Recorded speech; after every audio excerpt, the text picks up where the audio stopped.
हर दिन थोड़ा सा सीखना एक दिन बहुत आगे ले जाता है। ज्ञान बोझ नहीं, ताकत है। बस जिज्ञासा जिंदा रखो, सीखते रहो, क्योंकि जो सीखना छोड़ देता है वही पीछे रह जाता है। नमस्कार दोस्तों, स्वागत है आपका इन्फो अब अड्डा में। चलिए आज के करंट अफेयर्स के क्वेश्चन शुरू करते हैं। इन प्रश्नों से आपको निश्चित ही सहायता मिलेगी और वीडियो के लास्ट में मैंने आपसे प्रश्न पूछा है जिसका जवाब आपको देना है कमेंट बॉक्स में, इसलिए वीडियो को लास्ट तक जरूर देखें। चलिए शुरू करते हैं।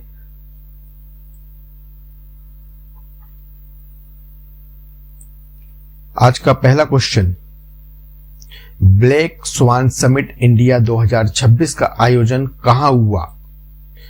ब्लैक समिट स्वान इंडिया 2026 का आयोजन भुवनेश्वर में आयोजित हुआ। सही उत्तर है सी। Black swan summit India 2026 one liner मुख्य बिंदु। ब्लैक स्वान समिट इंडिया 2026 का आयोजन भुवनेश्वर ओडिशा में किया। इस समिट का उद्घाटन 6 फरवरी 2026 को हुआ। यह एक 2 दिवसीय राष्ट्रीय स्तर का सम्मेलन है। समिट का आयोजन ओडिशा सरकार और global finance and technology network द्वारा किया गया। यह आयोजन भारत नेत्र पहल के अंतर्गत आयोजित हुआ। समिट का उद्देश्य ओडिशा को विनियमित डिजिटल वित्त का प्रमुख केंद्र बनाना है। सम्मेलन का एक मुख्य लक्ष्य टिकाऊ रोजगार सृजन को बढ़ावा देना है। फिनटेक, एआई और डिजिटल पब्लिक इंफ्रास्ट्रक्चर के जरिए समावेशी विकास पर जोर दिया गया। राष्ट्रपति द्रौपदी मुर्मू ने समिट को संबोधित किया। राष्ट्रपति ने कहा कि तकनीक समाज की सेवा में होनी चाहिए। उन्होंने साइबर अपराध, डीप फेक और गलत सूचना को बड़ी चुनौती बताया। डिजिटल परिवर्तन में कौशल विकास और सामाजिक भरोसे की आवश्यकता पर बल दिया गया। फिनटेक अपने आप डिजिटल समावेशन की गारंटी नहीं देता। ग्रामीण और आदिवासी क्षेत्रों में डिजिटल साक्षरता की कमी एक बड़ी चुनौती है। हाशिए पर मौजूद वर्ग को डिजिटल अर्थव्यवस्था से जोड़ना आवश्यक है। ओडिशा की वर्तमान अर्थव्यवस्था लगभग 112 अरब डॉलर की है। राज्य की लगभग 69% जनसंख्या कार्यशील आयु वर्ग में है। ओडिशा लगातार राजस्व अधिशेष बनाए रखने वाला राज्य है।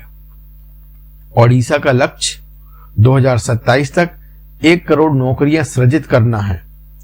राज्य का लक्ष्य 2036 तक 500 अरब डॉलर की अर्थव्यवस्था बनाना है। ओडिशा 2047 तक 1.5 ट्रिलियन डॉलर अर्थव्यवस्था बनाने का लक्ष्य रखता है। ब्लैक स्वान समिट एक नीति केंद्रित वैश्विक मंच है। यह मंच उच्च प्रभाव वाले आर्थिक और तकनीकी परिवर्तनों पर चर्चा करता है। समिट का फोकस भविष्य तैयार वित्त, रोजगार और डिजिटल समाधान पर है। अगला प्रश्न, ऑपरेशन शस्त्र की शुरुआत किसने की? ऑपरेशन शस्त्र की शुरुआत दिल्ली पुलिस ने हाल ही में शुरू किया है। ऑपरेशन शस्त्र दिल्ली पुलिस का एक शहरव्यापी निवारक अभियान है जिसकी शुरुआत 7 फरवरी 2026 को की गई। इसका उद्देश्य सोशल मीडिया पर हथियारों की तस्वीरें, गाली गलौज और आपराधिक दबदबा दिखाकर डर फैलाने वालों पर सख्ती करना है। पुलिस मानती है कि ऐसी डिजिटल धमकियां वास्तविक हिंसा में बदल सकती हैं। इसीलिए अभियान के तहत सोशल मीडिया की निगरानी कर कड़ी कानूनी कार्रवाई की जा रही है। इसका मुख्य लक्ष्य अपराध को पहले ही रोकना और जनता का कानून व्यवस्था पर भरोसा बहाल करना है। अगला प्रश्न, पैरा थ्रोबॉल नेशनल 2026 में गोल्ड मेडल किस राज्य की महिला टीम ने जीता? तो ये महिला टीम है झारखंड। आंसर सी।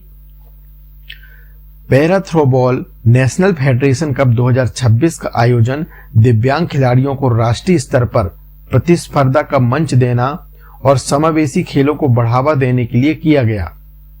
महिला वर्ग का फाइनल झारखंड और राजस्थान के बीच खेला गया, जिसमें झारखंड ने 21-17 से जीत दर्ज कर स्वर्ण पदक जीता। यह टूर्नामेंट पैरा खेलों में प्रतिभा पहचान, खेल मानकों के सुधार और राज्यों के बीच स्वस्थ प्रतिस्पर्धा को प्रोत्साहित करना है। अगला प्रश्न, हाल ही में किस बैंक ने भारत का पहला पूरी तरह से डिजिटल FPI लाइसेंस जारी किया है? फॉरेन पोर्टफोलियो इन्वेस्टर, यह है कोटक महिंद्रा बैंक। FPI क्या है? FPI लाइसेंस विदेशी निवेशकों को भारत में शेयर, बॉन्ड और अन्य वित्तीय साधनों में निवेश करने की अनुमति देता है।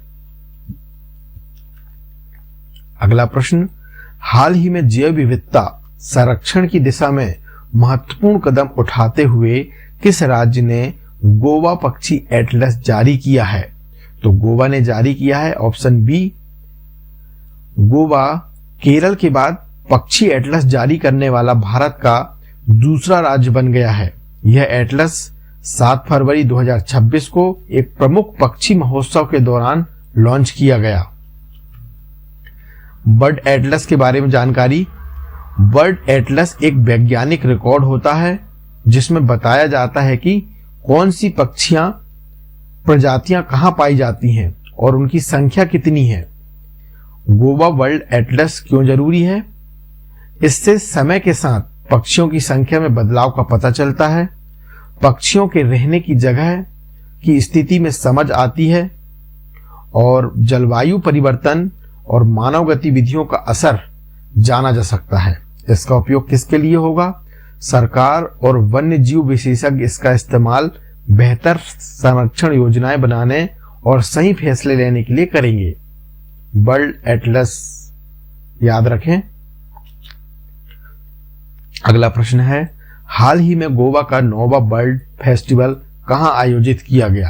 तो ये वालपई में आयोजित किया गया। गोवा वर्ल्ड एटलस के साथ गोवा के पक्षी कोंकणी नामावली ओलख सुकड़यांची नामक पुस्तक भी जारी की गई।